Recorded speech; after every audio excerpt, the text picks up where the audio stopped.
नमस्कार, मैं शंभू कुमार सिंह और आप देख रहे हैं नेशनल दस्तक। हाथरस को लेकर आज कोई राजवीर सिंह पहलवान नाम का बीजेपी के नेता है, उसके घर पे बैठक हुई है। सोचिए, सरेआम इस देश में अब आरोपियों के पक्ष में बैठक होने लगी है। क्या सही है क्या गलत है, ये तो अब जांच पर भी भरोसा नहीं, क्योंकि जिस तरह का रवैया अपनाया गया है यूपी सरकार के द्वारा, तो जांच का तो कोई मतलब नहीं, चाहे सीबीआई जांच करवा लीजिए या कुछ भी करवा लीजिए।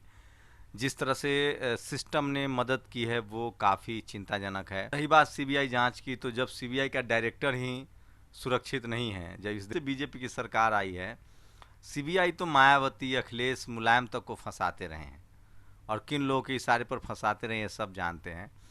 ये सिर्फ और सिर्फ तभी इसको न्याय मिल पाएगा इस बच्ची को, जब या तो जुडिशियल इंक्वायरी हो जिसमें बहुजन समाज के जज हों। मैं फिर कह रहा हूँ, या तो बहुजन समाज के भी उसमें जज हों।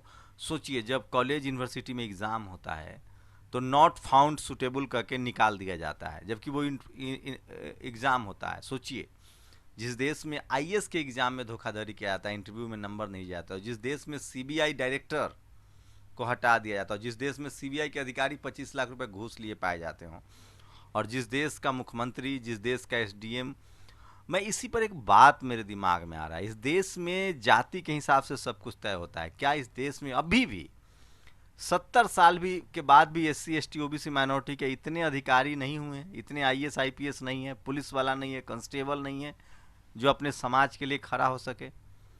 और सोचिए, जिस तरह से हाथरस का विधायक जो है वो दलित है, डीए जो सांसद है वो दलित है, जो डीएम है वो ओबीसी है। सोचिए कितना डर है इन लोगों में, और ये लोग अपना भी सम्मान नहीं बचा पाएंगे। आप सोचिए, जिस दिन एक डीएम मुख्यमंत्री के गलत आदेश के खिलाफ खड़ा हो जाएगा, जिस दिन एक एसपी खड़ा हो जाएगा, जिस दिन एक कांस्टेबल गलत आईएएस आईपीएस के खिलाफ खड़ा हो जाएगा, उस दिन न्याय प्रक्रिया कितनी अच्छी हो जाएगी। और आपको क्या लगता है, आप अकेले खड़ा होंगे तो आपको सस्पेंड कर दिया जाएगा। जिस दिन इस देश में तमाम लोग, जो जो कांस्टेबल हैं, जो सब इंस्पेक्टर हैं, जो आईपीएस हैं, वो तमाम लोग न्याय के पक्ष में खड़े हो जाएंगे तो कितना बढ़िया होगा। लेकिन बीजेपी ने बड़ी होशियारी से, आरएसएस ने बड़ी होशियारी से सबको लड़ा दिया है, जाति में लड़ा दिया है, बिहार, अब यहाँ तक कि पुलिस को आपस में लड़ा दिया है, फिल्म अभिनेताओं को लड़ा दिया है। सोचिए, मुंबई में फिल्म अभिनेता जो हैं वो दो टुकड़ों में बट गए हैं, कुछ बीजेपी के समर्थक हैं, कुछ बीजेपी के समर्थक नहीं है, लेकिन वो आपस में बट गए हैं। पुलिस जो है, एससी एसटी ओबीसी माइनॉरिटी के पुलिस कर्मचारी जो होंगे, मैं जानता हूँ वो सीने पर पत्थर रख के काम करते होंगे, वो बट गए हैं। देश के किसान को बांट दिया है, मजदूर को बांट दिया है, जनता को बांट दिया है। तो अंग्रेज के जो कहते हैं नहीं लोग कि बांटो और राज करो की नीति थी, अंग्रेजों की नहीं थी। ये इस देश में जो मनुवादी थे, ये उनकी नीति थी। जो जो जो गुलामी करते थे अंग्रेजों की, उनकी नीति थी, और वो करने में वो सफल हुए हैं। और उन्होंने पुलिस तक को बांट दिया है, फिल्म कलाकारों को बांट दिया है, खिलाड़ियों, कोई ऐसा मतलब कोई ऐसा डिपार्टमेंट नहीं है, सीबीआई में दो फाड़ है। तो हर जगह इन्होंने अपना काम कर दिया और लोगों को टुकड़े टुकड़े में बांट दिया, और सब जगह अपने लोगों को इन्होंने भर दिया। जिस तरह से अब तक का रवैया है वहाँ की सरकार का, पुलिस का, उससे तो न्याय की उम्मीद नहीं दिखती है तब तक जब तक कोई अधिकारी ईमानदारी से काम ना करे। लेकिन सबके सामने उदाहरण आ जाता है गुजरात का, जब गुजरात दंगा में एक आईपीएस ने सच बोलने की हिम्मत की तो बेचारा आज वो जेल में है और उम्र कैद काट रहा है किसी दूसरे मामले में। तो सवाल है कि आपको सत्ता में ही आना पड़ेगा, सत्ता से बचना पड़ेगा, सत्ता में आना पड़ेगा, लेकिन सत्ता में आएंगे कैसे? हाथरस कांड को ही लेकर देखिए, अखिलेश यादव, मायावती अपने घरों में अब तक बैठी हैं, प्रियंका गांधी, राहुल गांधी चले गए, किस मुंह से हम उसकी आलोचना करें? हम जानते हैं कि इस देश में जो आज बीजेपी कर रही है वो 70 साल से कांग्रेस कर रही थी। चाहे वो राम मंदिर का विवाद हो, वो कांग्रेस की देन है, गाय गोबर गौमूत्र का विवाद हो, वो सब कांग्रेस की देन है। सबसे पहले बीफ बैन कांग्रेस ने किया, निजीकरण इस देश में कांग्रेस ने किया, प्राइवेटाइजेशन कांग्रेस ने किया, बैकलॉग कांग्रेसों ने किया, जातीय हिंसा को बढ़ावा दिया, मुसलमानों के प्रति हिंसा को बढ़ावा दिया, बाद में पीठ पोसते रहे, चित भी मेरी पट भी मेरी, ये सब कांग्रेस का किया धरा है। जीएसटी कांग्रेस का है, ये सब कुछ कांग्रेस का ही किया धरा है। लेकिन क्या कांग्रेस के जो अब दो नए नेता हैं, चाहे वो राहुल हो या प्रियंका हो सकता है उनकी विचारधारा बदल गई, उनकी समझ बदल गई हो, लेकिन मैं फिर कह रहा हूँ, इस देश में जाति के हिसाब से फैसले होते हैं, इसलिए बिल्ली को दही की रक्षा की जिम्मेदारी नहीं दी जा सकती। दलित की मौत पर जरूर कांग्रेस राजनीति कर रही है। उसी कांग्रेस के जो एक नेता हैं, वो छत्तीसगढ़ के मंत्री हैं, वो कह रहे हैं कि रेप बहुत छोटी घटना होती है। वही कांग्रेस राजस्थान मध्य प्रदेश में नहीं जाते हैं बोलने। लेकिन ये बात तो है कि हाथरस में जिस तरह से उन्होंने वो गए हैं वो अच्छा बात है, लेकिन हम कहें तो किससे कहें। बहुजन समाज के नेता अपने घर से निकल ही नहीं रहे हैं। जिस दिन वो निकलने लगेंगे ये कमी भी दूर हो जाएगी। लेकिन पता नहीं हमारे नेता कैसे सोचते हैं। एक समस्या तो है, आप अगर सवर्ण हैं तो आप राजनीति भी कर सकते हैं, आप कन्हैया बन सकते हैं, लेकिन अगर आप बहुजन हैं तो आप चंद्रशेखर रावण भी नहीं बन सकते, आपको जेल में डाल दिया जाएगा। आज भी चंद्रशेखर रावण हाथरस जा रहे हैं, आज 4 सितंबर है, उनको बैरिकेड करके रोक दिया गया है। तो राहुल गांधी जा सकते हैं, चंद्रशेखर नहीं जा सकते हैं। तो ये एक सुविधा तो है, एक असुविधा है, लेकिन इसके बाद भी राजनीति तो करनी पड़ेगी। लेकिन मैं सोचता हूँ, कल्पना करता हूँ कि इस देश के जो SC ST OBC माइनॉरिटी के लोग हैं, अधिकारी हैं, कर्मचारी हैं, पुलिस में हैं, सब के सब डरे हुए हैं, सब के सब डरपोक है। जो बियॉन्ड द पार्टी के मेंबर ऑफ पार्लियामेंट हैं, विधायक हैं, देश भर में विधायक हैं, सब डरे हुए हैं। और रही बात मीडिया की, तो मैं बता दूं, मीडिया आपको हाथरस तो दिखा रहा है, लेकिन देश भर में जो वाल्मीकि समाज के प्रोटेस्ट हो रहे हैं, schedule caste, SC ST OBC minority के लोग गुस्से में हैं, वो आपको नहीं दिखा रहा है। इसलिए आपको आंदोलन बनता हुआ नहीं दिख रहा है। सच्चाई है कि देश भर में प्रदर्शन हो रहे हैं, जो आप नेशनल दस्तक पर देख सकते हैं। आप कुछ वीडियोज की बात करिएगा तो आपका माथा भन्ना जाएगा। मैं इसलिए बार बार कहता हूं कि अखिलेश यादव, मायावती, तेजस्वी बहुजन नेताओं को समझना चाहिए, बहुजन अधिकारियों को समझना चाहिए। सोचिए, इस देश में आरोपियों को भी बचाने की कोशिश हो रही है। इस देश में रेप जैसे कांड पर जो आरोपी है उसके खिलाफ, उसके पक्ष में पंचायतें हो रही हैं। आप कल्पना नहीं कर सकते हैं। सोचिए कि कैसे न्याय मिलता होगा।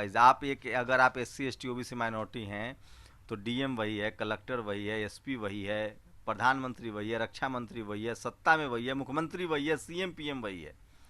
और जो हमारे लोग हैं वो नपुंसक बने बैठे हैं, उनकी आवाज़ ही नहीं निकलती, उनको पता नहीं उनका कितना बड़ा पेट है, कितना परिवार पालना है। एक समाज है जो अत्याचारी के पक्ष में खड़ा होता है, और एक वो समाज है जो पीड़ित के साथ भी खड़ा नहीं होता। तो आप समझ सकते हैं कौन समाज की लड़ाई जीतेगा। लेकिन मुझे युवाओं से बहुत उम्मीद है जो खड़े हैं। मुझे इस देश के तमाम उन लोगों से उम्मीद है जो पुलिस में है, महकमा में है, तमाम जगहों पर हैं। कहीं तो अपनी रीढ़ दिखाएंगे, कहीं तो अपनी ताकत दिखाएंगे, तब जाके ही समाज में बदलाव होगा, और तभी एक बेहतर और मजबूत भारत बनेगा। आप राहुल गांधी की आलोचना, प्रियंका गांधी की आलोचना करके क्या हासिल करेंगे? वो तो राजनीति करेंगे ही क्योंकि हमारे नेताओं ने वो जगह दे दिया है, वो स्पेस दे दिया है। हमारे नेताओं ने सामाजिक चेतना नहीं चलाया, हमारे नेताओं ने पॉलिटिकल चेतना नहीं चलाया। मान्यवर साहब ने जिस तरह से घूम घूम कर चलाया था, लालू यादव ने चलाया, वो उस तरह से ये लोग नहीं चला पाए। इन लोगों को लगता है कि हमको राजनीति बपौती में मिली, हम रहते, जिस तरह से मायावती चलाती थी। लेकिन आज युवाओं का रास्ता बंद है, तो क्या किया जाए? दुख है, दर्द है, इसलिए मैं ये सारी बातें बोल रहा हूँ। सोचिए, एक वो समाज है जो अपने अन्याय करने वाले लोगों के साथ खड़ा है, और एक हम समाज हैं, हमारे 131 MP हैं SC ST के, 182 OBC के मेंबर ऑफ पार्लियामेंट हैं।